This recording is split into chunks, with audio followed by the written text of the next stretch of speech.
இந்த நாளிலே அருளுரையாராக அழைக்கப்பட்டிருப்பவர் அன்பு தம்பி ஜெபசீலன் அவர்கள். இவர் ஏற்கனவே நம் திரு அவைக்கு 2 ஆண்டுகளுக்கு முன்பதாக வருகை தந்திருக்கிறார். இந்த நாளிலே தவக்கால வாலிபர் கூடுகையை நடத்துவதற்கு ஒரு வாலிபராக வந்து அருளுரை ஆற்றினால் அது சிறப்பாக இருக்கும் என்று யோசித்த பொழுது, அதை குறித்து குருவட்ட குழுவிலே நாங்கள் பேசிய பொழுது அதற்கென அழைக்கப்பட்டவர் தான் அன்பு தம்பி ஜெபசீலன் அவர்கள். தமிழ்நாடு இறையியல் கல்லூரியிலே இசை பேராசிரியராக பணியாற்றியவர், நல்ல பாடும் வரமுடையவர், இறையில் அழுத்தம் அதிகம் உடையவர், ஒரு இறையில் தெளிவு பெற்ற ஒரு இளைஞனாய் அவர் மிக சிறப்பாய் தன்னுடைய இறையில் கல்வியை முடித்து அருட்படிவுக்காக காத்திருப்பவர். ஒவ்வொரு வாரங்களும் ஆண்டோடைய வார்த்தைகளாக கேட்டிருந்த நாம் இன்று பாடலோடு இணைந்தும் ஒரு வாரம் கேட்கலாம் என்று சொல்லி அவரை அழைத்த பொழுது இன்முகத்தோடு ஏற்றுக்கொண்டார். அவர்களை திருச்சபையின் சார்பாக அன்போடு கூட அழைத்து ஆண்டோடைய வார்த்தையை பகிர்ந்து கொள்ளும்படி அழைக்கிறேன். அவருக்கு அலுவலர்களின் சார்பாக, திருச்சபையின் சார்பாக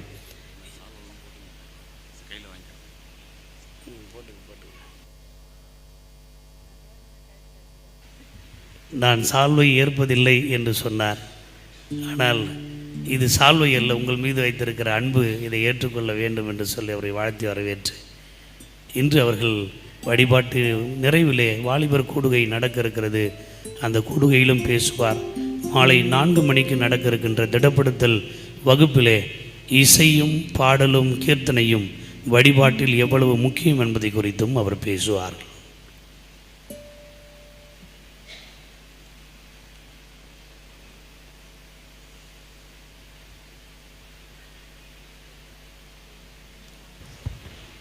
கண்களை மூடி நாம் ஆண்டவரை வார்த்தை கேட்க நம்மை ஆயத்தப்படுத்திக் கொள்வோம்.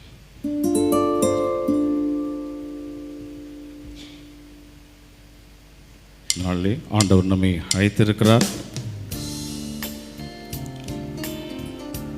ஆண்டவர் என்னோடு பேசும் என்று நாம் சொல்ல போகிறோம். நீர் நம்ப பண்ணின உந்தன் வாக்குகளை நினைத்து நிறைவேற்றுவே. நீ நம்ப பண்ணின உந்தன் வாக்குகளை நினைத்து நிறைவேற்றுவே. மறவாமல் நினைப்பவரே இசையா நிறைவேற்றி முடிப்பவரே. மறவாமல் நினைப்பவரே இசையா நிறைவேற்றி முடிப்பவரே. நீ நம்ப பண்ணின உந்தன் வாக்குகளை நினைத்து நிறைவேற்றுவே. ஆண்டவர் சொல்லியிருக்கிறார், ஆகாரத்தை தண்ணீர் மேலே போடும், நீண்ட நாட்களுக்கு அப்புறம் அதன் பலனை காண்பா என்று சொல்லியிருக்கிறார். ஆண்டவரே, என்னுடைய வாழ்க்கையிலே எதற்காக எங்களை இப்படிப்பட்ட சூழ்நிலையில் நாங்கள் வாழ்ந்து வருகிறோம் என்று விடை தெரியாமல் வாழ்ந்து கொண்டிருக்கிறோம். உங்களுடைய ஆலயத்தில் அமர்ந்திருக்கிறோம். அநேக ஏமாற்றங்கள், அநேக நிராகரிப்புகள் மத்தியிலே நாங்கள் வாழ்ந்திருந்தாலும் இது எங்களோடு ஏற்படுத்தின உடன்படிக்கையை நாங்கள் நினைவு கூறுகிறோம். எங்களோடு பேசும் என்று நாம் சொல்வோம்.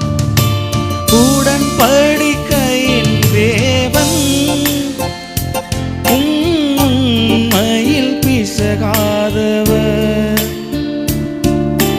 உடன்படிக்கையின் தேவன் உண்மையில் பிசகாதவர். தாவீதுக்கு நான் பொய் சொன்னேன் என்று சொல்லி சொன்னதை நிறைவேற்றுவேன். தாவீதுக்கு நான் பொய் சொன்னேன் என்று சொல்லி சொன்னதை நிறைவேற்று. சேர்ந்து பாடலாம். மறவாமல் நினைப்பவரே இசையா நிறைவேற்றி முடிப்பவரே. மறவாமல் நினைப்பவரே, மறவாமல் நினைப்பவரே இசையா நிறைவேற்றி நாங்கள் அநேக நிலைகளிலே நாங்கள் மாறுபாடான சந்ததிகளாக வாழ்ந்திருந்தாலும், நீர் எங்கள் மேல் வைத்திருக்கின்ற அன்பை மறந்த கிறிஸ்தவர்களாக இருந்தாலும், நீர் எங்களை கொண்டு இந்த உலகத்திலே அநேக காரியங்களை செய்ய நீர் வல்லவராக இருக்கிறீர். ஒருவேளை பலவிதமான சூழ்நிலைகளில் எங்களுடைய வாழ்க்கை இருந்தால் எங்களை முழுவதுமாக நாங்கள் அர்ப்பணித்திருக்கிறோம். எங்களோடு பேசும் ஆண்டவரே. சொன்னதை செய்து முடிப்பேன், நீர் முடித்து தீர்க்கு மட்டும் கைவிட மாட்டேன். சொன்னதை செய்து முடிப்பேன், நீர் முடித்து தீர்க்கு மட்டும் கைவிட மாட்டீர். என் கையை கொண்டு நீ தொடங்கினதெல்லாம் என் கையை கொண்டு நிறைவேற்றுவேன். என் கையை கொண்டு நீ தொடங்கினதெல்லாம் என் கையை கொண்டு நிறைவேற்றுவேன். மறவாமல் மறவாமல் நினைப்பவரே, ஏசையா நிறைவேற்றி முடிப்பவரே. மீண்டும் ஒரு முறை மறவாமல் மறவாமல் நினைப்பவரே, ஏசையா நிறைவேற்றி முடிப்பவரே. நீர் நம்ப பண்ணின உந்தன் வாக்குகளை நினைத்து நிறைவேற்றுவேன். நீர் நம்ப பண்ணின உந்தன் வாக்குகளை நினைத்து நிறைவேற்றுவேன். மறவாமல் நினைப்பவரே, மறவாமல் நினைப்பவரே, ஏசையா நிறைவேற்றி முடிப்பவரே. மறவாமல் நினைப்பவரே, ஏசையா நிறைவேற்றி முடிப்பவரே. எங்கள் வாழ்வின் எல்லா நிலைகளிலும் எங்களை வழிநடத்துகிற அன்பின் ஆண்டவரையும் நாங்கள் உமக்கு நன்றி செலுத்துகிறோம். இந்த அடியனை மறைத்து நீர் வெளிப்பட போகிறோம் உடைய கிருபைக்காக நன்றி செலுத்துகிறோம். எப்பொழுதும் நாங்கள் சாட்சியுள்ளவர்களாய் வாழ நீர் எங்களை தகுதிப்படுத்த போகிறோம் உடைய கிருபைக்காக நன்றி செலுத்துகிறோம். தூயவர் வழியாக வேண்டிக் கொள்கிறோம் எங்கள் அன்பின் பரலோக பிதாவே, ஆமென். கிறிஸ்துவுக்குள் பிரியமான ஒரு வரலாற்று சிறப்புமிக்க திருச்சபை உறவுகளே, உங்களை இந்த நாளிலே குறிப்பாக தபசு காலங்களிலே உங்களோடு இந்த ஆராதனையிலே கலந்து கொள்ளும்படியாகவும் கடவுளுடைய வார்த்தையை பகிர்ந்து கொள்ளும்படியாகவும் கடவுள் கொடுத்த மாபெரும் பாக்கியத்திற்காகவும் இரக்கத்திற்காகவும் நான் நன்றி செலுத்துகிறேன். நான் தமிழ்நாடு இறையியல் கல்லூரியிலே பணிபுரிகின்ற பொழுது பொதுவாகவே ஒரு சில தமிழ்நாடு இறையியல் கல்லூரியிலே அனைத்து விதமான சூழ்நிலைகளிலும் கிறிஸ்துவத்திலும் சரி சமூக வாழ்விலும் சரி பலதரப்பட்ட சிந்தனைகளை கொண்டு வருகின்ற ஒரு இடமான தமிழ்நாடு இறையியல் கல்லூரி இருக்கிறது. பொதுவாக ஒரு சில நான் இசைக்கலைஞர் என்பதால் ஒரு சில புத்தகங்களை படிப்பதிலும் பாடல்களை ஆய்வு செய்வதிலும் மிகுந்த ஈடுபாடு உள்ளவன். திடீரென்று ஒரு புத்தகத்தை பார்த்தேன். ஒரு 30 35 பக்கத்தில் உள்ள ஒரு புத்தகம். தபசு நாட்களிலே அநேக புத்தகங்களை நாம் படிப்போம். சிலுவை வழி சிந்தனை, பெரிய வாழன், பெரிய வெள்ளி, சிலுவையில் பூத்த மலர்கள் என்ற ஒரு புத்தகம் என்னை மிகவும் ஈர்த்தது. அந்த புத்தகத்தின் தலைப்பு இதுதான், ஒரு படுகொலையின் முகவரி. ஒரு அல்லேலூயா சொல்லலாமா? ஒரு படுகொலையின் முகவரி. அதை எழுதினது யாருன்னு தேடி சரி அவரோடு ஒரு உறவு வைத்துக் கொள்ள வேண்டும் என்று யோசித்தேன். நான் இறையியல் கல்லூரி பணிபுரிகின்ற கடைசி வருடம் நான் முழு நேரமாக இறையியல் படிப்பதற்காக தயாராகி கொண்டிருக்கும் போது ஒரு நபரை தமிழ்நாடு இறையியல் கல்லூரியிலே சந்தித்தேன். அறிமுகமே இல்லை. தம்பி நல்லா இருக்கிறியா, நீ நல்லா பாட்டு பாடுறேன்னு சொன்னார். அந்த இடத்துலேருந்து கிளம்பி போகும்போது தம்பி என்கின்ற வார்த்தை செல்லம் என்கின்ற வார்த்தையாக மாறியது. நான் இறையியல் கல்லூரி படிக்க தொடங்கிவிட்டேன். அப்பொழுது அந்த ஆயருக்கு ஃபோன் செய்து, ஐயா நான் இறையியல் படிக்கும்போது வெரி குட், நீ நல்லா படிச்சிரு அப்படின்னு சொன்னார். ஏறக்குறைய ஒரு 9 ஆண்டுகளாக உங்கள் ஆயரோடு அநேக நிலைகளிலே பயன்படுத்தப்பட்டு வருகிறேன். இது அவரை முகஸ்துதிக்காகவோ அல்ல பெருமைப்படுத்தவோ அல்ல. அவர் மூலமாக நல்ல ஒரு தமிழ் புலமையை பெற்றுக்கொள்ள முடியும். இறையியல் சித்தாந்தங்களை கற்றுக்கொண்டிருக்கிறேன். எளியவனான என்னையும் இந்த இடத்திலே உங்களுடைய ஆலயத்திலே வந்து கலந்து கொள்ளும்படியாக வாய்ப்பு கொடுத்த உங்களுடைய ஆயருக்கு நான் நன்றி தெரிவித்துக் கொள்கிறேன். இங்கே இருக்கின்ற உடன் ஆயருக்கும் என்னுடைய சகோதரன் இயேசுராஜன் அவர்களுக்கும் அருமையான இசைக்கலைஞர்கள் அவர்களுக்கும் உங்களுடைய குருசேகரத்தினுடைய செயலர் பொருளர் மற்றும் உங்கள் அனைவருக்கும் இயேசுவின் நாமத்தினாலே நான் ஸ்தோத்திரம் சொல்கிறேன். ஸ்தோத்திரம் பண்ணால் ஸ்தோத்திரம் பண்ணலாங்க. இன்றைக்கு நாம் வாசிக்கிட்ட வேத பகுதியிலிருந்து ஒரு சில காரியங்களை நம்ம கொடுக்கப்படுகின்ற திருமறை பகுதிகளோடு தியானித்து விட்டு கடந்து செல்லலாம் என்று யோசிக்கிறேன். ஒருவேளை உங்கள் ஐயரு பக்கத்தில் வச்சுன்னு நான் என்ன பேசினாலும் ஒரு டாக்டர் இருக்கும், கடவுள் என்னை வழி நடத்துவார் என்று நான் நம்புகிறேன். அல்லேலூயா. இன்றைக்கு நம்ம கொடுக்கப்பட்டிருக்கின்ற அருமையான ஒரு தலைப்பு, ஒடுக்கும் அமைப்புகளை மீட்டுருவாக்குதல். இந்த ஒடுக்குதல் என்பது கிறிஸ்துவத்தில் மாத்திரமல்ல, நாம் சார்ந்திருக்கின்ற சமுதாயத்திலும் இருக்கிறது. அதற்கு முன்பதாக நான் 2 கேள்விகளை உங்கள் முன்பாக விட்டு என்னுடைய சிந்தனைக்கு கடந்து செல்லலாம் என்று யோசிக்கிறேன். முதல் கேள்வி, நாம் வணங்குகின்ற கடவுள் எங்கே இருக்கிறார்? Where is God? இல்லை, நான் பதிலே கேட்கல. 2வது, ஏன் இந்த சமூகம் நம்மை கிறிஸ்தவர்கள் என்று அழைக்கிறது? இந்த 2 கேள்வி மனசில் வச்சுங்க. Where is God? நான் வணங்குகின்ற கடவுள் எங்கே இருக்கிறான்னு சொன்னால் நம்ம என்ன சொல்கிறோம்?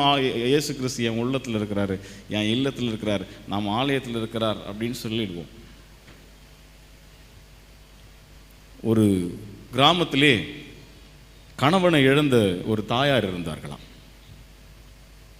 2 ஆண் பிள்ளைகளை வளர்த்தெடுக்கிறார்கள். இந்த பிள்ளைகள் வளர்ந்து வளர்ந்து வாலிப நிலையை அடைந்தவுடன் ஒழுங்காக படிக்கலை, ஒழுங்காக கோயிலுக்கு போகல, இவங்க திருட ஆரம்பிச்சிட்டாங்க. ரொம்ப கஷ்டப்பட்டாங்க இந்த அம்மா. ஐயோ, என் கணவர் என்னை இளம் வயதிலே விட்டுட்டு போயிட்டாரு, கடவுள் எனக்கு 2 ஆண் பிள்ளைகளை கொடுத்துருக்கிறார், ஆனால் இந்த பிள்ளைகள் திருடுறாங்களே, என்ன பண்ணுறதுன்னு தெரியாமல் இருந்துச்சு. ஒரு 20-25 வருஷத்துக்கு முன்னாடி ஒரு கிறிஸ்தவ குடும்பத்தில் பிரச்சனைனா இல்லை கஷ்டம்னா எது இருந்தாலும் எங்கே வரும்? இல்லை, எங்கள் ஊர்லாம் கோயிலுக்கு வரும். அதான் உண்மை. ஒரு 20 வருஷத்துக்கு முன்னாடி ஒரு கிறிஸ்தவ குடும்பத்தில் ஏதோ ஒரு குறை இருந்தால் அந்த குறை எங்கே வரும்? திருச்சபைக்கு வரும். ஆனால் இன்னைக்கு சண்டை போகிறதுக்கு மட்டும்தான் நம்ம கோயிலுக்கு வரோம். நான் சொல்கிறது இங்கே இல்லை, எங்கள் ஊரில். அல்லேலூயா. நம்ம மிகுந்த மன வருத்தத்தோடு கோயிலில் வந்து அழுதுனே இருந்தாங்க. அங்கே ஐயர் வீடு பக்கத்துலேயே இருந்ததுனால ஐயர் வந்து பார்த்தார். ஏமா அழுகிற, என்னாச்சு? என் பிள்ளைங்க ரொம்பவே கெட்டு போயிட்டானுங்க ஐயா, திருடுறானுங்க, எப்போ பார்த்தாலும் போலீஸ் ஸ்டேஷனுக்கு போகிறானுங்க, சமூகத்து எதெல்லாம் தப்போ அதெல்லாம் செய்கிறாங்க, அவங்கள திருத்துறதுக்கு ஒரு வழி சொல்லுங்க. அந்த ஆயர் என்ன சொன்னாராம்? ஐயோ, உன் பிள்ளைங்க ரொம்ப கோயிலுக்கே வரமாட்டானுங்க, ஜெபம் பண்ண மாட்டானுங்க, இதெல்லாம் நான் கோயிலே நான் பார்த்ததே இல்லையே உங்கள் பசங்களை. சரி, என்னால் முடிந்தவரை அவர்களை நான் மாற்ற முயற்சி செய்கிறேன் என்று சொன்னார். அப்போ அந்த ஐயர் சொன்னாராம், நீங்கள் 2 பேரும் தனித்தனியாக அனுப்புமா, நான் தனித்தனியாக நான் அவங்ககிட்ட பேசுகிறேன் அப்படின்னு சொன்னார். பெரியவன் வந்தான், நான் அவங்ககிட்ட உட்கார வச்சு ஐயரு நல்லா வந்து அறிவுரைகளை சொன்னார். தம்பி, பாவத்தின் சம்பளம் மரணம், திருமறையில் என்னென்ன அறிவுரைகள் இருக்கிறதோ எல்லாத்தையும் சொல்லி உங்கள் அம்மா ரொம்ப கஷ்டப்படுறாங்க, தயவுசெய்து நீ என்ன பண்ண, கொஞ்சம் உன்னை மாற்றிக்க ட்ரை பண்ண, உனக்கு எந்த உதவினாலும் சொல்லி நான் செய்கிறேன் அப்படின்னு சொன்னான். இவன் போயிட்டான். அடுத்தது அவன் தம்பி வரணும். அந்த தம்பிக்கு ஒரு கியூரியாசிட்டி, ஐயர் என்னடா பேசியிருப்பாருன்னு அவங்க அண்ணங்கிட்ட கேட்டான். அப்போ அவங்க அண்ணன் சொன்னானா, இல்லை அவர் என்கிட்ட 1 மணி நேரம் பேசினார், செம பிளேடு போட்டார்றா அப்படின்னார். சரி, இவன் போனான். எப்படி நான் 1 மணி நேரம் என்ன பண்ணோம், அவர் முன்னாடி போய் உட்காரணுமேன்னு சொல்லிட்டு உட்காந்துருந்தேன்.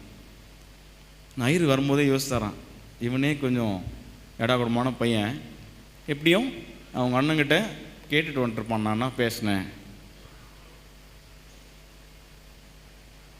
ஒரே கேள்வி கேட்குறேன் தம்பி, நீ அதுக்கு பதில் சொல்லிட்டு நீ போயிடுப்பான்னு சொன்னார். எனக்கு ரொம்ப சந்தோஷமாயிடுச்சு. எப்பா, நம்மளுக்கு தெரிதோ தெரியலையோ எஸ் ஆர் நோ சொல்லிட்டு போயிடலாம். அவர் கேட்ட கேள்வி இதுதாங்க, கடவுள் எங்கே இருக்குதான்னு உனக்கு தெரியுமான்னு கேட்டார். இப்போ நம்ம சொல்லுவோம், ஆலயத்தில் இருக்கிறார், என் உள்ளத்தில் இருக்கிறார், என் இல்லத்தில் இருக்கிறார், கடவுள் ஆவியாக இருக்கிறார், ஏதோ சொல்லுவோம். அவன் கோயிலுக்கே வரல, அவனுக்கு என்ன தெரியும்? அமைதியாகவே இருந்தானா. மறுபடியும் கேட்டாரான், தம்பி கடவுள் எங்கே இருக்கிறான்னு உனக்கு தெரியுமா?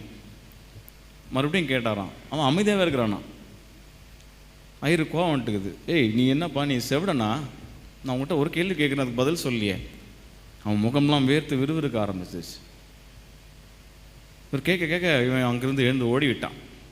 இவன் ஓடினவன் அவன் சகோதரனை பார்த்தான், அவனை கூப்பிட்டு அவனை அடிச்சிட்டானான். அவங்க அண்ணனுக்கு புரியவே இல்லை, ஏன்டா என்ன அடிக்கிற? ஏய் நம்ம 8 வருஷமாக திருடினுக்கிறோம், நீ எனக்கு தெரியாமல் கடவுளை திருடின்னு வந்துட்டுக்கிற, அந்த ஐயரு கடவுள் எங்கே கேட்குறாரான்னு சொன்னார். இது ஒரு நகைச்சுவை தான். இன்றைக்கு நம்மளுடைய பரிசுத்த வாழ்க்கை நமக்குள்ளே கேட்டு, வேர் இஸ் காட்? பேச்சளவில் சொல்லிவிடுவோங்க, ஆலயத்தில் இருக்கிறார், என் உள்ளத்தில் இருக்கிறார், என் இல்லத்தில் இருக்கிறார்னு. ஒரு 20 வருடத்துக்கு முன்பாக நம்முடைய பரிசுத்த வாழ்க்கையை நாம் திரும்பி பார்க்கலாம். அப்போ நம்மக்கிட்ட அடிப்படை வசதிகள் இல்லை, பொருளாதாரத்தில் பின்தங்கிய சூழ்நிலையில் இருந்தோம், கல்வி ஞானம் பெறாமல் இருந்தோம். ஆனால் ஆண்டவரை நேசித்தோம், ஆலயத்தை நேசித்தோம். அல்லேலூயா.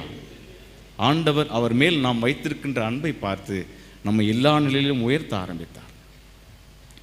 கல்வி பெற்றோம், பொருளாதார வசதி வாய்ப்புகளை பெற்றோம், நல்ல பணி அமர்வை பெற்றோம், வசதி வாய்ப்புகளை ஏற்படுத்தி கொண்டோம். இன்றைக்கு ஆண்டவருக்கான இடம் எங்கென்று தெரியவில்லை. ஆண்டவரை தொலைத்து கிறிஸ்தவர்களாக நாம் வாழ்ந்து கொண்டிருக்கிறோம். இதுதான் உண்மை. இன்றைக்கு நம்முடைய இளம் தலைமுறைகள் கடவுளை மறந்ததில், கடவுளை பற்றிய அறிவு தெளிவில்லாத பிள்ளைகளாக இந்த சமூகத்திலே வாழ்ந்து கொண்டிருக்கிறார்கள். முதல் கேள்விக்கு ஆன்சர் சொல்லிட்டு நான் செய்திக்குள்ளாக போகிறேன்.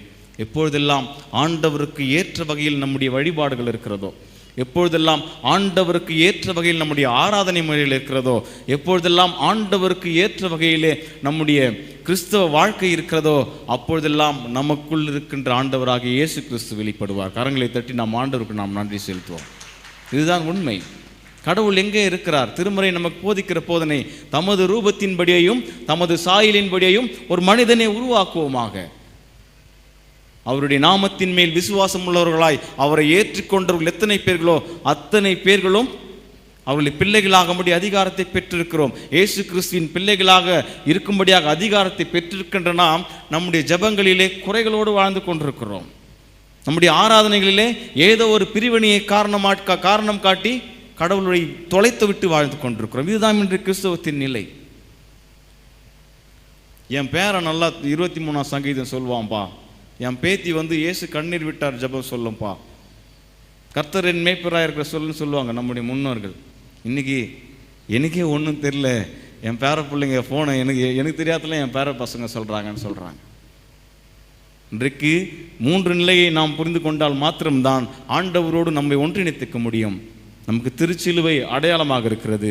ஏனென்றால் ஆண்டவர் திருச்சிலுவையை நம்மை வாழ்வை மாற்றும் கருவியாக மாற்றினார். நாம் சார்ந்திருக்கின்ற திருச்சபை நம்மை ஒன்றிணைக்கிறது. 3வது திருக்குடும்பம். திருக்குடும்பத்திலே நாம் கடவுளை தொலைத்து விட்டோம் என்றால் மற்ற நிலையிலே நாம் வாழ்வது கடினம்தான்.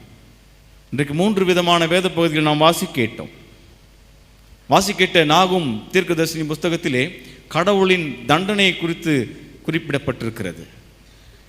அதற்கு நான் இப்படி தலைப்பெற்றிருக்கிறேன், தவறை உணர்த்தும் வழியே நாம் நம்முடைய வாழ்க்கையிலே பரிசுத்த வாழ்க்கையிலே மீட்டுருவாக்கம் பெற முடியும். நீங்கள் வீட்டிலே சென்று இந்த நாகும் தீர்க்கதரிசனி புத்தகங்களை படித்தீர்கள் என்றால், என்னது கடவுளின் கோபம் இப்படியாக இருக்கிறது அந்த மக்கள் மேல். இன்றைக்கு நமக்கு எதிராகவும் கடவுளின் கோபத்தை நாம் பெற்றுக்கொள்ளாதபடி, ஆண்டவரே நீர் என்னை மன்னித்தருளும் என்று நாம் வேண்டுகின்ற சூழ்நிலைக்கு நாம் தள்ளப்பட்டிருக்கிறோம். நாம் வாழ்ந்திருக்கிற சூழ்நிலைகளிலே எவ்வளோ நிலைகளில் நாம் மாறி இருக்கிறோம் என்பதற்கு ஒரு சில எடுத்துக்காட்டுகளை நான் சொல்கிறேன். இன்றைக்கு நீங்கள் யாராவது ஒரு ஜெபியுங்கள் என்று திருச்சபையில் குறிப்பிடுகின்ற பொழுது என்ன பண்ணுறோம்? இங்கே இல்லை, எங்கள் ஊரில் யார் ஜோம் பண்ணுறாங்கன்னு திரும்பி பார்த்துக்கிறோங்க. யாராவது ஒருவர் வேதம் வாசியுங்கள், எனக்கு தமிழ் படிக்க தெரியாது. வாருங்கள், திருச்சபையில் இப்படிப்பட்ட ஊழியங்கள் நடக்கிறது, எல்லாரும் ஒன்று சேருங்கள். இல்லைங்க, அந்த பொறுப்பில் இருக்கிறவங்களுக்கு எங்களுக்கும் பிரச்சனைங்க. நான் என்ன பண்ண மாட்டேன், நான் ஒன்று சேர மாட்டேங்க. நான் சொல்கிறதெல்லாம் எங்கள் ஊரில் இங்கே இல்லை, நீங்கள் ஆசீர்வதிக்கப்பட்டவர்கள். நீங்கள் நன்றாக பாடுகிறீர்கள், இசைக்கிறீர்கள், ஏன் சேர்ந்து எல்லோரோடும் இசையுங்கள். இல்லை, எங்களுக்கும் அங்கே இருக்கிற பொறுப்பாளர்களும் பிரச்சனைங்க. யாரோ ஒருவரை கை காட்டி, யாரோ ஒருவரை முன்பாக வைத்து கடவுளுடைய சன்னிதானத்தை மாத்திரமல்ல, கடவுளின் பார்வை விட்டு ஓடிக்கொண்டிருக்கும் மக்களாக இருக்கிறோம். ஏன் இந்த பகுதியிலே ஆண்டவர் இந்த அசீரியா பட்டணத்தும் நினிவே பட்டணத்தில் இருக்க மக்களுக்கும் இந்த தண்டனைகளை பற்றி பேச வேண்டும் என்றால், நம்முடைய தவறுகளை சுட்டி காட்ட ஆண்டவர் அநேக நிலைகளிலே நமக்கு வாய்ப்பு தந்து கொண்டிருக்கிறார். நல்லா யோசித்து பாருங்க, தாவீது எப்பொழுதெல்லாம் தவறுகிறானோ அவன் மேல் இருந்த அபிஷேகம் அவனை காப்பாற்றியது. அல்லேலூயா. இன்னைக்கு நம்ம என்ன பண்ணுறோம், இங்கே மெசேஜ் நல்லா இல்லைங்க, அங்கே போயிடலாங்க, அங்கே போயிட்டு அந்த அப்படி என்ன பண்ணுறாரு, ஆஹா ஓஹோன்னு பண்ணுறாருங்க. இல்லை, நம்ம ஜோமனில் ஜபத்தை வெளியில் பிஸ்னஸ் பண்ணிட்டு இருக்கிறாங்க. நம்ம பாட்டு பாடல, நம்மளுக்கான பாடலை வெளியே பிஸ்னஸ் பண்ணிட்டு இருக்கிறாங்க. இந்த பகுதியை நாம் இப்படி பொருத்தி கொள்ளலாம். ஆண்டவரே, நான் தவறுகின்ற பொழுதெல்லாம் நீர் என் தவறை உணர்த்தி கொண்டே இருக்கிறீர், நான் எப்பொழுது மீட்டுருவாக்கம் பெறப் போகிறேன். அநேக நிலைகளிலே நாம் தவறி இருக்கிறோம். அது காரணம் என்னவென்றால், நாம் கடவுள் நம்மோடு இருக்கிறார் என்பதை நாம் உணராமல் வாழ்ந்து கொண்டிருக்கிறோம். அதை தான் அந்த மக்கள் செஞ்சாங்க. யோசிச்சு பாருங்கள், இந்த நாகும் தீர்க்கதரிசி முன்பதாக யோனா நினிவே பட்டணத்துக்கு செல்கிறார். அவருடைய வார்த்தை கேட்டு எல்லாரும் ரெட்டுடுத்தி சாம்பலிலே மனமாற்றம் அடைகிறார்கள். மறுபடியும் அவர் தவறுகிறார்கள். தவறுகின்ற பொழுது இங்கே ஆண்டவரின் கோபத்துக்கு ஆளாகிறார்கள். இன்றைக்கு நாம் அநேக நிலைகளிலே ஆண்டவரை அனுதினமும் சிலுவையில் அறிந்து கொண்டிருக்கிறோம். அல்லேலூயா. இது உண்மைதான். நமக்கு அழகாக ஆண்டவர் சொல்லியிருக்கிறார், இந்த கல்லின் மேல் எவன் விழுவானோ அது அவனை என்ன பண்ணும், நொறுக்கி போடும். இந்த கல் எவன் மேல் விழுதோ அது, அப்படிப்பட்ட வாழ்க்கை நம்ம மேல் இல்லை. ஒரே ஒரு சிறிய உதாரணம் சொல்கிறேன். நாம் சந்தர்ப்ப சூழ்நிலைக்கு ஏற்ற வகையில் நம்மை ஏமாற்றிக்கொண்டு தப்பித்துக் கொள்வோம் என்று வாழ்ந்து கொண்டிருக்கிறோம். இதுதான் உண்மை. இன்றைக்கு நாகும் மக்களுக்கு வந்த தண்டனை போல் நமக்கு வராது. ஏனென்றால் ஆண்டவர் நம்மை எவ்விதத்தையும் ரட்சிப்பதற்கு ஆண்டவர் ஆவலாக இருக்கிறார், காத்து கொண்டிருக்கிறார். ஆனால் நாம் செய்ய வேண்டியது, ஆண்டவரே, நான் தவறுகின்ற பொழுதெல்லாம் தாவீதின் அபிஷேகம் என்னை அவனை காப்பாற்றியது போல நான் மீண்டும் மண்டையில் நான் வர வேண்டும். ஆண்டவரே, நாம் சொல்லிக்கொள்வோம், நான் 40 ஆண்டுகள் கிறிஸ்டினாகிறேங்க, எத்தனை பல தலைமுறைகளை தாண்டி நான் இந்த சபையிலே இந்த கிறிஸ்தவத்திலே ஐக்கியமாக இருக்கிறேன். நீங்கள் கடவுளுக்காக என்னங்க செஞ்சீங்க? உடனே சொல்லி, நான் காணி கொடுத்துட்றேங்க. இல்லைங்க, நான் திருச்சபை எல்லாத்துலேயுமே கலந்து கொள்கிறேன், ஆனால் எனக்கு நிறைய பிரச்சனை இருக்குது. காரணம் என்றால், நமக்கும் கடவுளுக்குமான தனிப்பட்ட உறவிலே நாம் குறையுறவுகளாக இருக்கின்ற பொழுதெல்லாம் ஆண்டவனுடைய உணர்த்துதல் நமக்கு எச்சரிப்பை துணியாக வந்து கொண்டிருக்கிறது. ஒரு உயிருள்ள சாட்சியை நான் சொல்கிறேன். 100 ஆண்டுகளுக்கு முன்பதாக ஒரு மனிதன் ஒரு கிறிஸ்தவ பள்ளியிலே வேலை செய்கிறார்.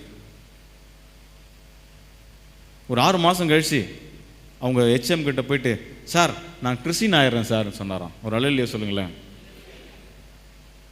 அந்த HMக்கு ரொம்ப ஆச்சரியம். ஐயோ, நீங்கள் வேற மதத்தினர், நீங்கள் அதுவும் நிறைய வேதங்களை படித்தவர், நீங்கள் ஏன் போய் கிறிஸ்டின் ஆக போகிறீங்க? அப்போ அந்த ஆசிரியர் சொன்னாராம், என் கூட வேலை செய்கிறவங்க கிறிஸ்தவங்க எல்லாம் நல்லவங்களாகிறாங்க. இதுதான் சாட்சி. 30 வருஷத்துக்கு முன்னாடி, ஒரு 50 வருஷத்துக்கு முன்னாடி போனால் கிறிஸ்தவங்க நல்லவங்க, ஜெபம் பண்ணுவாங்க, கிறிஸ்தவங்க நல்லவங்க, அவங்க கடவுளோடு இருக்கிறாங்க, கிறிஸ்தவங்களை பார்த்தாலே தோத்திரம் பண்ண இன்றைக்கி நம்ம பிள்ளைங்களுக்கே தோத்திரம் பண்ண தெரியல, அது வேறு விஷயம். அப்படி இருந்த சூழ்நிலை மாறி இவர்கள் எல்லாம் கிறிஸ்தவர்கள் என்கிற சூழ்நிலைக்கு தள்ளப்பட்டிருக்கிறோம் என்றால் ஆண்டவரின் உணர்த்துதலை நாம் உணராமல் வாழ்ந்து கொண்டிருக்கிறோம். உடனடியாக அந்த தலைமை ஆசிரியர் சொன்னாராம், அப்பா, உனக்கு ஞான ஸ்நானம் கொடுக்கணும், கொடுத்துருங்க. இல்லைப்பா, ஞான ஸ்நானம் கொடுத்தா உங்களுக்கு ஒரு பெரும் பிரச்சனை ஆகிடும், வீட்டில் ஒத்துக்குவாங்களா? அதெல்லாம் அதை குறித்து நான் கவலைப்படவில்லை. எதற்காக நீர் இயேசுவை ஏற்றுக்கொள்வது? அவர் தான் வாழும் கடவுள். நான் படித்த எல்லா நூல்களிலும் படிச்சுட்டேன், அநேக வேதங்களை நான் ஆராய்ச்சி செய்திருக்கிறேன், எல்லாவற்றையுமே வாழும் கடவுள் இயேசு கிறிஸ்து மாத்திரம்தான். சரி, ஞானஸ்நானத்துக்கு என்னப்பா பேர் வைக்கணும்? என் பேர் கூட உங்கள் பேரை வச்சுருங்கன்னாராம். ஒரு அல்லேலூயா சொல்லுங்களேன். இன்றைக்கு நம்மை குறித்தான சாட்சி இந்த சமூகத்தில் ஒன்றுமே இல்லை. சபையிலையும் கிடையாது, சமுதாயத்திலையும் கிடையாது, ஏன் நாம் சார்ந்திருக்கின்ற குடும்பத்திலும் இல்லை. ஏனென்றால் கடவுள் நம்மளை உணர்த்துகிறார். உணர்த்துதலை உணராமல் நாம் தவறி கொண்டிருக்கிறோம். ஆனாலும் அவர் மேல் நம்ம மேல் இரக்கமாக இருக்கிறார். இதுதான் கடவுளுடைய அன்பு. ஞானஸ்நான ஆராதனை விமர்சையாக நடக்கிறது. அங்கே ஒருத்தர் ஸ்பெஷல் ஸ்பீக்கர் வந்தார். அவர் மெசேஜை கேட்ட உடனே இந்த தமிழ் ஆசிரியர் போய் சொன்னாராம், சார் என் பேர் கூட உங்கள் பேரையும் அவர் பேரையும் சேர்த்து வச்சிருங்கன்னு சொன்னார். அல்லேலூயா. இந்த கல் எவன் மேல் விழுகிறதோ அது அவனை நொறுக்கி போடும். இன்றைக்கு ஒரு பெரிய ஒரு வரலாற்று மிஷினரிகள் கால் வைத்ததினால் நாம் இங்கே வந்து சுகபோகமாய் ஆராதனையில் ஆண்டவரை ஆராதித்துக் கொண்டிருக்கிறோம். ஆனால் வெளியில் இன்னும் அநேக ஊழியர்கள் பாதிக்கப்படும். எங்கள் ஊரில் ஒன்றும் இல்லைங்க, அது எங்கேயோ நடக்குதுங்க. இதாம் இன்றைய கிறிஸ்தவத்தின் நிலை. ஞானஸ்நானம் முடிந்தது, அவர் தூக்கி வெளியில் போட்டாங்க வீட்டிலேருந்து. மனைவி கைவிட்டு விட்டால் 2 கை குழந்தைகளோடு இந்த மனிதன் தன்னந்தனியாக வாழ ஆரம்பித்தார். ஏறக்குறைய 7 ஆண்டுகள்ங்க. இன்றைக்கு நம்முடைய வாழ்க்கையிலே தவறு வருகின்ற பொழுது, ஐயோ நான் கோயிலுக்கே போக மாட்டேன், ஏன் எனக்கு இவ்வளோ பிரச்சனை, நான் ஜெபம் பண்ண மாட்டேன், இதை கொடுத்தா நான் ஜெபம் பண்ணுறேன். அனுதின வாழ்க்கையில் வரும் துன்பங்களோடு நாம் சிலுவை சுமக்க வேண்டும். அழகாக ஒரு பாடல் எழுதினார் சீமேஜன். ஏயே என்று கெழும் உலகோடு எனக்கு என்னுரிமை, ஆயே உன்னை அல்லால் எனக்கு ஆர்த்துணை யார் உறவு. ரொம்ப அருமையான கருத்தாழமிக்க பாடல். நீங்கள் யோசிச்சு பாருங்கள். இதுதான் ஆண்டவர் நாம் தவறு நிலையில் சென்றாலும் நம்மை மீட்க ஆவலாக இருக்கிறார். நாம் எப்பொழுது நாம் மீட்டு உருவாக்கம் பெறப்போகிறோம். தனிப்பட்ட வாழ்விலும் சரி, திருச்சபை வாழ்விலும் சரி, சமுதாய வாழ்விலும் சரி, எச்சரிக்கை வந்து கொண்டே இருக்கிறது. நாம் அசட்டை பண்ணி ஓடுவோம் என்றால் நாம் மீட்டுருவாக்கம் பெறவே முடியாது. அந்த பல்லவி மட்டும் நாம் பாடுவோம். தாயே தந்தை தமர் குரு சம்பத்து நட்பேவையும் நீயே எம்பெருமான் கதி வேறில்லை நின்னையங்கான் ஏயே என்றிகளும்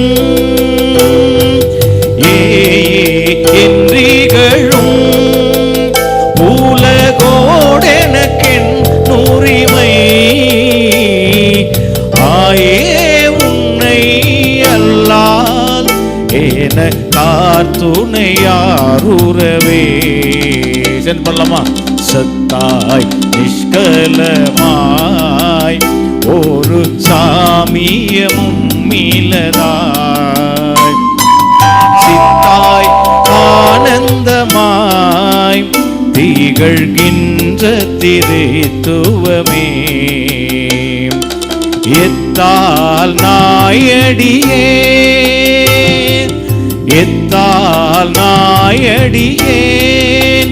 கடை தேருவன் என் பவம் தீர்ந்து அத்தா உன்னை அல்லா ஏன கார்த்துணை யாருறவே.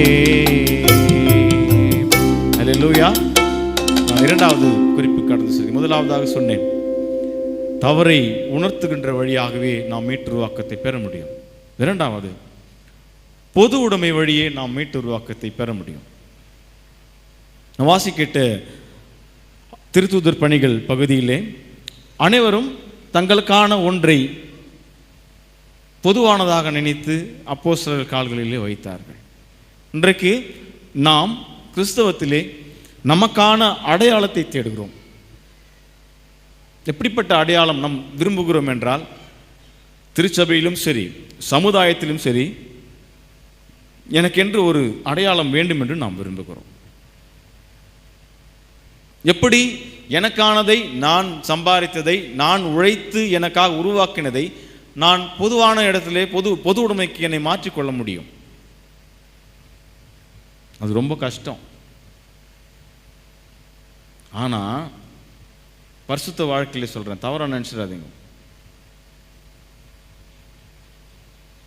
பாரம்பரியத்தில் நம்ம சர்ச்சில் இப்படிப்பட்ட ஊழியங்கள் நடக்கிறது, நீங்கள் தாங்குங்கள் என்று சொல்லுவோம். ஆனால் நம்ம அது யாரும் இங்கே செய்யறது கிடையாது. அங்கே என்ன பண்ணுங்க, 2 மீன்களுக்கு பதிலாக நீங்கள் 2000 ரூபாய் கொடுங்கள், 5 அப்பங்களுக்கு பதிலாக 5000 ரூபாய் கொடுங்க. நாங்கள் என்ன பண்ணுறோம், உங்களுக்காக ஜெபிக்கிறோம் சொல்லிட்டு ஒருத்தர் வீடு கட்டுனுங்கிறாரு, நீங்களே நிறைவு செய்து கொள்ளுங்கள். இதுதான் உண்மை.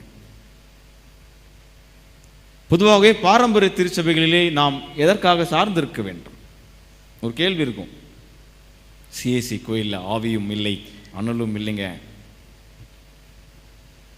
தென்னிந்திய திருச்சபையினுடைய செம்பொருள் என்னவென்றால் எல்லாரும் ஒன்றாக இருப்பார்களாக. கரெக்டுங்களா? திருமறை வசனத்தை கோடிட்டு இந்த குறிப்பை நான் முடிக்கிறேன். திருத்தூதர் பணிகளிலே அங்கிருந்த மக்கள் தங்களுக்கான எல்லாவற்றையும் விற்று அப்போஸ்தலர் பாதத்தடியிலே வந்து கொடுத்தார்கள். ஒருவேளை நாம் பொது உடைமை நிலைமைக்கு நாம் மாற வேண்டும். முன்னாள் எங்களுடைய சென்னை பேராயத்தின் முன்னாள் பேராயர் ஒரு அழகான ஒரு பொன்மொழிகளில் முக்கியமான ஒரு வார்த்தை, மிக முக்கியமானது. ஒரு கிறிஸ்தவன் எப்படி இருக்க வேண்டும் என்றால், மற்றவரை ஏற்றுக்கொள்ள வேண்டும், மற்றவர்கள் ஏற்றுக்கொள்ளுகிற மாதிரி தன்னுடைய வாழ்க்கையை மாற்றிக்கொள்ள வேண்டும். அது நம்மக்கிட்ட கிடையாது. நம்ம அனைவரும் ஒன்றா இருப்பாங்கன்னு சொல்லுவானா? இல்லை. தற்கால சூழல் இருக்கிற சூழ்நிலையை சொல்கிறேன். இன்றைக்கு பாரம்பரிய திருச்சபையில் இருக்கின்ற, பொதுவாகவே பாரம்பரிய திருச்சபையில் இருக்கின்றவர்களுக்கு ஆவியும் இல்லை அனலும் இல்லை என்கின்ற ஒரு பேச்சு அடிப்படுது. இங்கே வர்ஷிப்பே இல்லைங்க. இங்கே என்ன பண்ணல, பிரேஸ் அண்ட் வர்ஷிப்லாம் இல்லைங்க. என்னங்க நீங்கள் எழுந்துக்கிறீங்க உக்காந்துக்கிறீங்க, இதுவாங்க கோயில் அப்படின்னு சொல்கிறாங்க. தவறாக நினைத்துக் கொள்ளாதீர்கள். இன்றைக்கு இயேசு கிறிஸ்து வியாபாரம் செய்யும் கூட்டத்தை நம்பி ஒரு கூட்டம் மூடிக்கொண்டிருக்கிறது இல்லை. நாம் திருமறை சார்ந்த மக்கள். அல்லேலூயா. ஆனால் என்ன ஒரு குறை, ஆதியில் இருந்த அன்பை மறந்து விட்டு நாம் வாழ்ந்து கொண்டிருக்கிறோம். அல்லேலூயா. நான் 3 நிலையில் சொன்னேன். திருச்சிலுவை, திருச்சபை, சிறு குடும்பம். இந்த 3 ரொம்ப ரொம்ப இம்பார்ட்டன்ட். எப்பொழுது திருச்சபையை நாம் நேசிக்கின்ற பொழுது, ஊழியங்களை நாம் தாங்குகின்ற பொழுது, ஊழியக்காரர்களை நேசிக்கின்ற, இந்த ஊழியக்காரர்களை நேசித்து எங்கள் ஊரில் ரொம்ப குறைஞ்சி போச்சுங்க. அல்லேலூயா. அதுக்கு ஒரு காரணம் சொல்கிறேன். என் பையன் படித்தானா நான் ஊழியக்காரனாக ஆக்குவேன்னு சொல்கிற பெற்றோர்கள் காணாமல் போய்விட்டார்கள். என் பிள்ளைய சண்டே ஸ்கூலுக்கு அனுப்ப மாட்டேன். ஏன்னா அந்த பொண்ணு சண்டே ஸ்கூல் எடுக்குது, அந்த பொண்ணு எடுக்கலாம் தான் நான் என்ன பண்ணுவேன், சண்டே ஸ்கூலுக்கு அனுப்புவேன். நான் யூத்துக்கு இங்கே பிள்ளைங்களை அனுப்ப மாட்டேன். ஏன்னா அந்த யூத் செக்ரட்டரி ட்ரெஸரரு எங்களுக்கு ஆவாதவங்க. யோசித்து பாருங்கள். யாரோ ஒருவரை கை காட்டி, யாரோ ஒருக்கு நம்ம முன்பாக வைத்து நாம் ஒன்றிணைதை தடுத்து கொண்டிருக்கிறோம். அல்லேலூயா. ஆனால் திருமறை நமக்கு அறிவுறுத்துகிறது, உங்களில் ஒருவன் வியாதிப்பட்டால் அவன் சபையின் மூப்பர்களை வரவழைப்பானாக. அவர்கள் அவனுக்காக, ஒருவேளை நான் சொல்கிற வசனம் உங்கள் பைபிள் இல்லைன்னு நினைக்கிறேன், என்னை பூசி அவர்களால் ஜெபிக்காரங்க திருமறை சொல்லுது. இங்கே பாருங்கள், அப்போஸ்தலர் ஒன்றுமே இல்லாத சூழ்நிலையிலும் எல்லாவற்றையும் நான் திருச்சபையை நேசிக்கிறேன் என்று ஊழியத்திற்கு வந்து தாங்கினார்கள். நாம் எப்படிப்பட்ட ஊழியத்தை தாங்கி கொண்டிருக்கிறோம்? இன்றைக்கு வாலிபர்கள் எதையெல்லாம் மாய என்று நம்பிக்கொண்டிருக்கின்ற ஊழியக்காரர்கள் பின்னாடி ஓடிக்கொண்டிருக்கிறார்கள். ஆனால் ஆதியில் இருந்த அன்பை விட்டு விடாதீர்கள் என்று திருமறை நமக்கு போதிக்கிறது. நம்முடைய செம்பொருள் குறிக்கோள் அதுதான். நாம் அனைவரும் ஒன்று. ஒருவேளை நமக்குள்ளாக அநேக விதமான முரண்பாடுகள் இருக்கலாம், அநேக விதமான பிரிவினை இருக்கலாம், அநேக விதமான சமாதானமான காரணம் இருக்கலாம். அதை குறித்து நாம் கவலைப்பட தேவையில்லை. ஏனென்றால் திருச்சபை நம்மை ஒன்றிருக்கிறது. ஏன் திருச்சபை முக்கியமாக கிறிஸ்துவ வாழ்க்கையில் என்றால், நான் சொல்ல பைபிளில் சொல்லுது, நீங்களே தேவ ஆலயமாக இருக்கிறீர்கள் என்பதை அறியீர்களா என்று கேட்கிறது. ஒரு பாடல் அழகாக குறிப்பிடுது, தேவனே உமக்கான ஆலயம், பாவியின் சிறு நெஞ்சமே, என் பாவம் யாவும் நீக்கிட்டு உம்முடைய தேவ ஆலயமாக என்னை மாற்றும் என்று. இதுதான் உண்மை. இன்றைக்கு கிறிஸ்துவத்தின் பெயரால் ஒருவேளை நாம் ஏங்க நம்ம கோயிலுக்கு கொடுக்கணும், இல்லை, நாம் கடவுளுக்காக கை கொடுக்கின்ற பொழுது, அதான் அழகான ஒரு வசனம் இருக்கிறது, உன் ஆகாரத்தின் தண்ணீர் மேலே போடு, அது நீண்ட நாட்களுக்கு அப்புறம் அந்த பலனை காண்பார். உண்மை. அந்த நீண்ட நாட்கள் நாம் காத்திருக்க வேண்டும். அவர் கிறிஸ்துவர் வாழ்க்கையிலே ஆண்டவர் ஏன் சோதனைகளை, வேதனைகளை, அநேக விதமான கஷ்டங்கள் நம்முடைய வாழ்க்கையில் அனுமதிக்கிறார் என்றால், அதை மேற்கொள்வதற்கு ஆண்டவர் தயவு உள்ளவராக. கரங்களை தட்டி நம்முடைய ஆண்டவர் நாம் நன்றி செலுத்தோம். இதுதான் உண்மை. சீமைனரையா. தேவனே உமக்கான ஆலயம், பாவியின் சிறு நெஞ்சமே, பாவம் யாவையும் நீக்கியே சிறு தேவ ஆலயமாக்கிடும். தேவனே இயேசுநாதனே தேவ ஆலயம். ஆலயம் வந்திடும். தேவ ஆலயம் வந்தவர் கருள் திவ்ய ஆவியை ஈந்திடும். தேவனே இயேசுநாதனே தேவ ஆலயம் வந்திடும். அல்லேலூயா.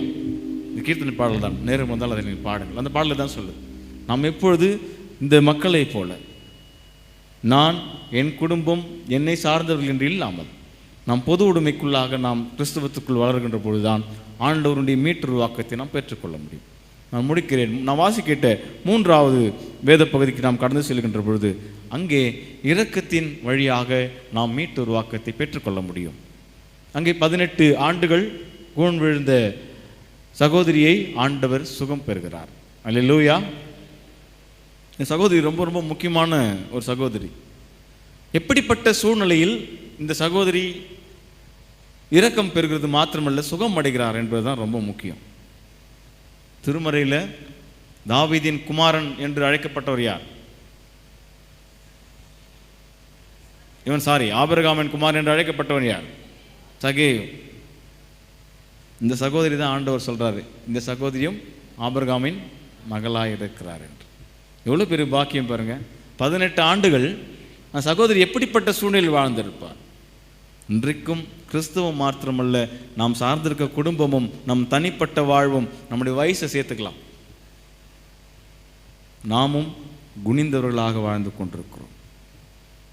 எப்படி மீட்டுருவாக்கம் பெற முடியும்? நாம் சொல்லுவோம், நான் எல்லா நிலைகளிலும் இருக்கிறேங்க, நான் நல்லா பைபிள் படிக்கிறேன், ஜெபம் பண்ணுறேன், உபவாசம் இருக்கிறேன், ஆனால் ஏதோ ஒரு குறை இருக்கிறேன். ஏனென்றால் ஆண்டவர் பார்வை விட்டு நாம் விலகி ஓடுகளாக இருக்கிறோம். ஏன் நம்முடைய வாழ்க்கையில் ஆண்டவருடைய பிரசன்னத்தை நம்மால் உணர முடியவில்லை என்றால் அதுக்கு ஒரு சின்ன கதை சொல்கிறேன். இதுதான் பிரசன்ட் சிச்சுவேஷனில் நம்முடைய பரிசுத்த வாழ்க்கை.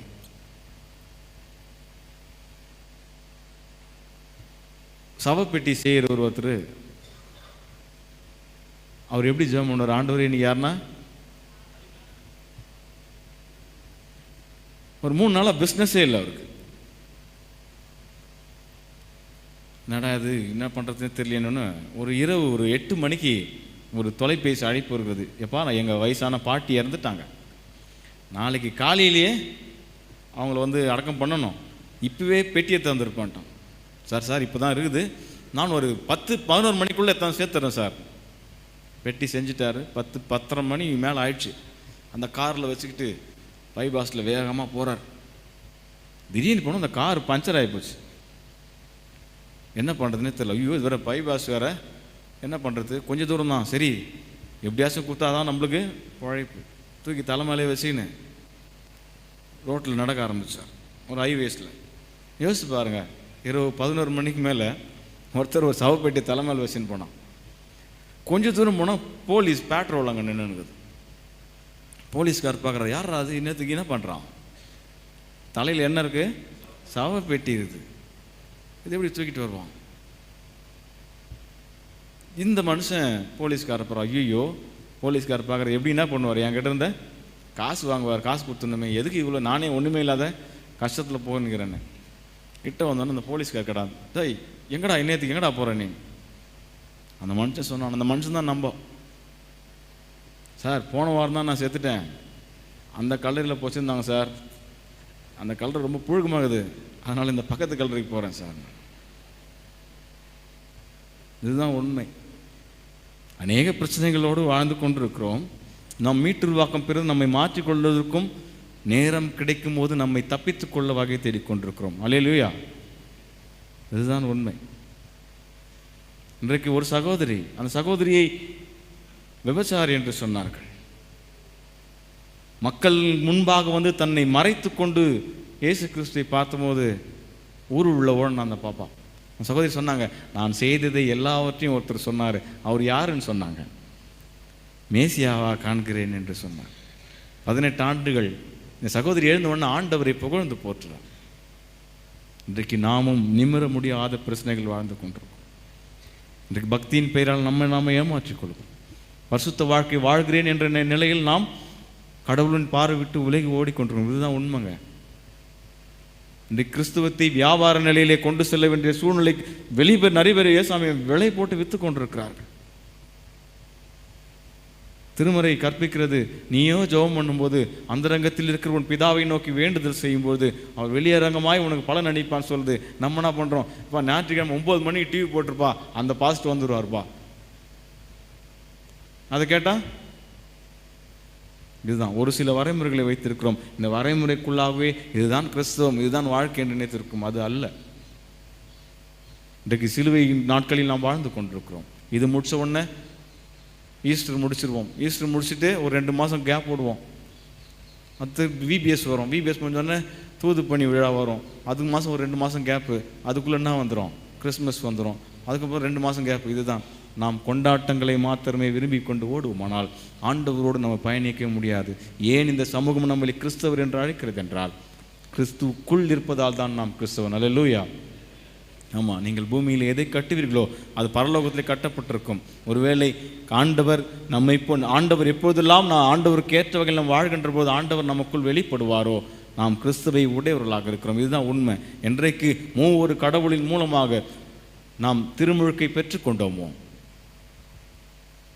அப்பொழுது அவருடைய பிள்ளைகள் ஆகிட்டோம். அது மாத்திரம் இல்லை, நாம் செய்கிற தவறுக்கும் சரி நல்லதுக்கும் சரி கடவுளும் நம்மோடு இணைத்து கொண்டிருக்கிறார். அல்லேலூயா. அதனால்தான் நாம் வரலாற்றை பிரித்திருக்கின்ற கடவுளை, வாழும் கடவுளை நாம் உண்மை கடவுளாக வாழ்ந்து கொண்டிருக்கிறோம். ஆனால் இன்றைக்கும் தேவைக்கு மாத்திரமே இயேசுவிடம் வந்து கொண்டிருக்கிறோம்.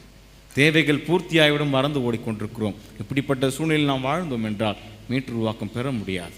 அன்றைக்கு நாகும் தீர்க்கதரிசனி அந்த மக்களுக்கு கடவுளின் தண்டனை அறிவுறுத்துகிறார். இன்றைக்கு அநேக அறிவுறுத்தல்கள் நமக்கு கொடுக்கப்பட்டிருக்கிறது.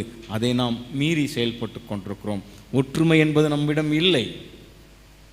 பொது உடைமைக்கு நம்மை மாற்றிக்கொள்ள நாம் முயற்சி செய்தால் மாத்திரம்தான் நாம் நம்முடைய பரிசுத்த வாழ்க்கையில் மீட்டுருவாக்கம் பெற முடியும். அது மாத்திரமல்ல, கடவுளின் இரக்கத்தை நாம் விரும்புவர்களாக நாம் இருக்க வேண்டும். கடைசியாக நான் ஒரு பாடலோடு முடிக்கிறேன். ஏனென்றால் வாழ்க்கையின் எல்லா நிலைகளிலும், எப்படிப்பட்ட சூழ்நிலையிலும் ஆண்டவரை நம்பி வந்திருக்கிறோம். நாம் கொண்டாட்டத்தை விரும்புகிற கிறிஸ்தவர்களாக இல்லாமல், ஆண்டவரே இந்நாள் வரைக்கும் என் வாழ்வில் நீ மீட்டுருவாக்கம் பெறாமல், விடுதலை பெறாமல் நான் முடவனாக இருக்கிறேன், உன் பார்வை என் மேல் பட வேண்டும் என்று நாம் நம்மை மாற்றிக்கொள்ள நாம் முயற்சி செய்வோம். கடைசியாக ஒரே ஒரு பாடல். ஒரு 90 ஆண்டுகளுக்கு முன்பதாக ஒரு 52 வயது மனிதனுக்கு ஒரு குழந்தை பிறக்கிறது. அந்த குழந்தை பிறந்து ஒரே வருஷத்துல இறந்துச்சு. இத்தனைக்கும் ஒரு ஊழியக்காரங்க. இன்றைக்கு ஊழியக்காரர்களுக்கு ஏதாவது உடம்பு சரியில்லை நம்ம என்ன பண்ணுறோம்? எங்கள் ஊரில் என்ன பண்ணுறாங்க? எனக்கு தெரியும்பா, அவர் என்னாரு ரொம்ப எளிது இப்போல்லாம் மற்றவர்களை குறை சொல்வதும் மற்றவர்களை கேலிக்குள்ளாக ஆக்குவதும். ஆனால் சொல்கிறவங்க அங்கேயே தான் உட்காந்து இருப்பாங்க. நீங்கள் யாரை சொல்கிறீங்களோ அவங்க மேலே போயினே இருப்பாங்க. ஒரு அல்லேலூயா சொல்லுங்களேன், சத்தமாக சொல்லுங்க. ஆமாம், எங்க உங்கள் பசங்களை ஏன் ஊழியத்துக்கு என்ன பண்ணா? அதுக்கு போய் யாருப்பா சண்டை போட்டு மாட்டின்னு முடிச்சுன்னு. இதுதான் கிறிஸ்தவர்கள் நிலை. நான் அன்றைக்கி அண்ணால் நினச்சிருந்தா ஒரு தீர்க்கதரிசி உருவாக்க முடியாது. கரெக்டுங்களா? இன்றைக்கு எத்தனை அந்நாட்களை காணும், யாக்கோபுகளை காணும், யோசேப்புகளை காணும். வாரத்தில் 1 மணி நேரம் மாத்திரம் நம்ம கிறிஸ்துவலாக இருக்கணும். என்னையும் சேர்த்துங்க அந்த லிஸ்ட்டில். இதுதான் உண்மை. கண் கலங்கி போனார் அந்த மனிதர். அவருடைய ஜெபம் எப்படி இருந்துச்சு? ஆண்டவரே, நான் உங்களோட குழந்தெல்லாம் கேட்கல, நீங்கள் கொடுத்தீங்க எடுத்துக்கிட்டீங்க, எனக்கு அது கவலையே இல்லை. நாளைக்கு நான் என் சபை மக்கள் முன்னாடி போய் நிற்க போகிறேன். யோசிப்பாங்க. ஒரு 90 வருஷத்துக்கு முன்னாடி நான் தான் சொன்னேன் உங்களுக்கு, இயேசுவானவர் உண்மை கடவுள். குருடரின் கண்களை திறந்திருக்கிறார், முடவர்களை நடக்க வைத்திருக்கிறார், இறந்து போனவர்களை எழுப்பியிருக்கிறார். நீங்கள் வாங்க இயேசுகிட்டேன்னு சொல்லிட்டு ஒரு கூட்டத்தை உருவாக்கினேன்.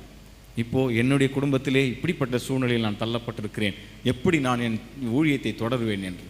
இன்றைக்கு நமக்குள்ள பிரச்சனை வந்தால் நம்ம கோயிலே மாற்றிடுறோம். நமக்குள்ள இருக்கின்ற பிரிவினைகளினால் கடவுளுடைய உடலையும் இரத்தத்தையும் அருந்ததற்கு நம்ம வார்த்தையில்லை. இதெல்லாம் நான் சிலுவையின் நாட்களில் நாம் இருக்கிறோம். நம்ம என்னை மாற்றிக்கொள்ள வேண்டிய கட்டாயம். மனம் உடைந்து போனார். என்ன ஆகும்? சபை மக்கள் கேட்பாங்கள்ல, நீங்கள் தான் உண்மையான கடவுள் சொன்னீங்களே, உங்கள் கடவுளே உங்கள் குழந்தையை சாவ வச்சிட்டாரு. தற்கொலை எண்ணத்துக்கு நேராக கடந்து போகிறார், நடந்து போக ஆரம்பிக்கிறார். அவர் கடைசியில் ஒரு ஆசை வந்துச்சு, சீமேஜர் கடைசியில் ஒரு ஆசையாய் கட்டின சர்ச்சை பார்த்துட்டு போயிடலாம். திருச்சபைக்கு நேராக நின்று கண்ணீர் விட ஆரம்பித்தார். நடக்கின்ற பொழுது கீழே ஒரு காகிதம் கிடக்கிறது. இந்த காகிதத்தை எடுத்தவர் திரும்பி வந்துட்டாருங்க. தன் சொந்த பிள்ளை செத்து போயிருக்கு. யோசிச்சு பாருங்க, நம்ம என்ன பண்ணுவோம்? கடவுளே இல்லைன்றோம். இந்த கடவுளுக்கு என்ன இல்லை? கண்ணு இல்லைங்க.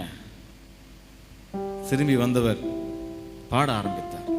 போனது போகட்டும், புவி வசை பேசட்டும், பொல்லா நம்புகள் எய்திடட்டும், ஆனது ஆகட்டும், அருள்மழை பெய்திடும், அன்பு மிகும் பேரின்பம் என கருளுகின்ற என் மீட்பர் ஓய்வோடு இருக்கிறார். கரங்களை தட்டி நாம் ஆண்டவருக்கு நன்றி சொல்றோம். இதுதான் உண்மை, இதுதான் கிறிஸ்துவம். இன்றைக்கு நம்ம என்ன பண்ணுறோம்? தேவைகளுக்காக சந்தோஷமாக இருந்தால் மட்டும்தாங்க நம்ம கோயிலுக்கு வரோம். அதை மாற்றிக்கொள்வோம். இன்றைக்கு நமக்கு திருமறை அழகாக குறிப்பிட்டிருக்கிறது. நாம் பரிசுத்த வாழ்க்கையில் எப்படி அடிமைதனத்திலிருந்து மீட்டுருவாக்கம் பெற முடியும் என்றால், நாம் செய்கின்ற தவறை நமக்கு உணர்த்துகின்ற பொழுதெல்லாம் நாம் மீட்டுருவாக்கம் பெற்றுக்கொள்ள வேண்டும்.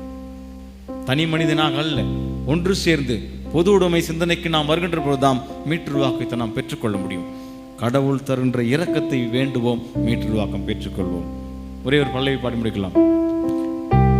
போனது போகட்டும், புவிவசை பேசட்டும், பொல்லா நம்புகள் எய்திடட்டும், ஆனது ஆகட்டும், அருள்மழை பெய்திடும், அன்பு மிகும் பேரும் இன்பமெனக்கருள். சேர்ந்து பாடலாங்களா?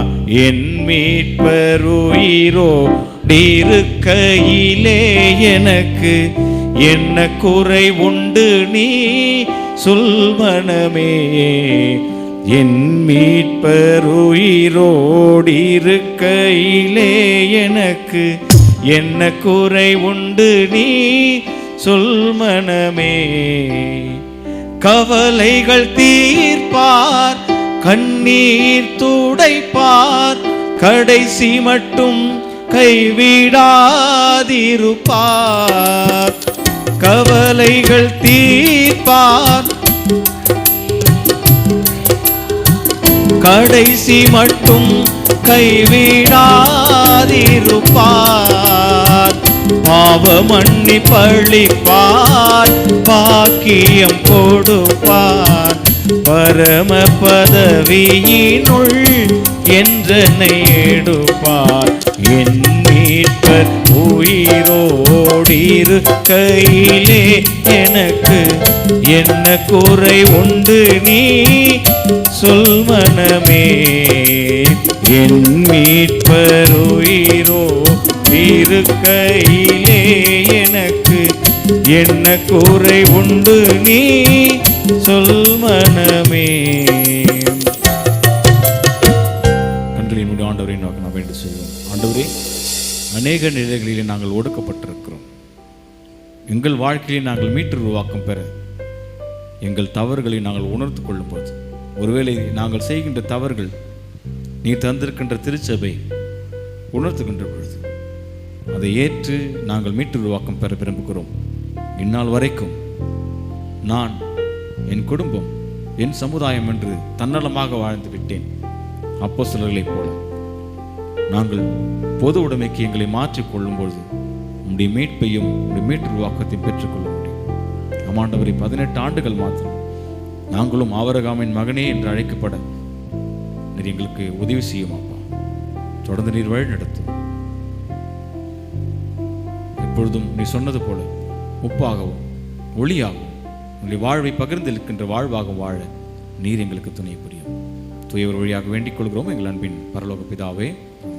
அனைவருக்கும் ஆண்டவராகிய இயேசு கிறிஸ்து நாமத்தில் என் வாழ்த்துக்களை நான் தெரிவித்துக் கொள்கிறேன். தொடர்ந்து ஜெபித்துக் கொள்ளுங்கள். நன்றி.